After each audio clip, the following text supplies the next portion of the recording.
Some subjects simply don't lend themselves to righteous indignation. To do so would be to, as Kurt Vonnegut humorously said, suit up in armor and wage war on ice cream sundae. But for years, my company has been fighting against the practice of purchasing news articles. That's dressing up a biased story as real news.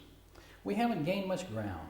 And truth be known, in the last 15 years I have been heading up public relations and advertising companies in Eastern Europe, I know we have been guilty of such on occasion at the insistence of a client. It is wrong. Anything that cheats the public of legitimate news is wrong.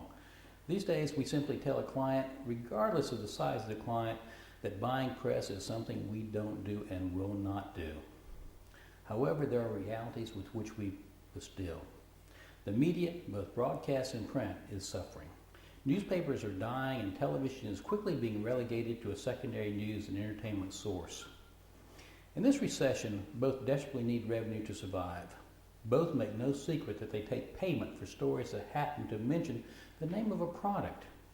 They claim that they must do this, that the law requires it. It doesn't, of course, not really.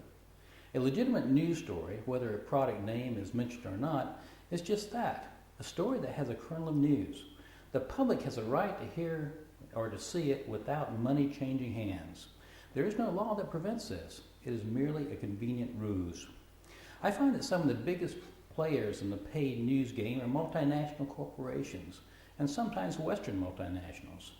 They take the attitude that when in Rome, do as the Romans do, regardless of ethics.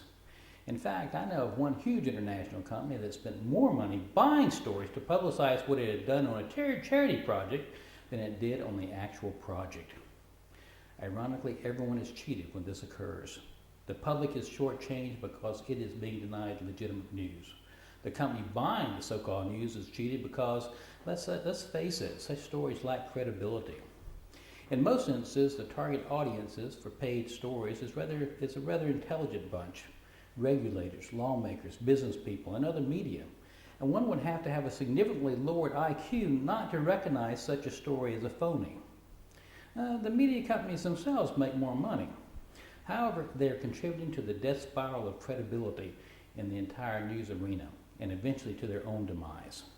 Yes, it is difficult after so many years to have sustained rage on this subject, but there is one thing I would like to see: a coalition of companies that have united to fight this insidious practice.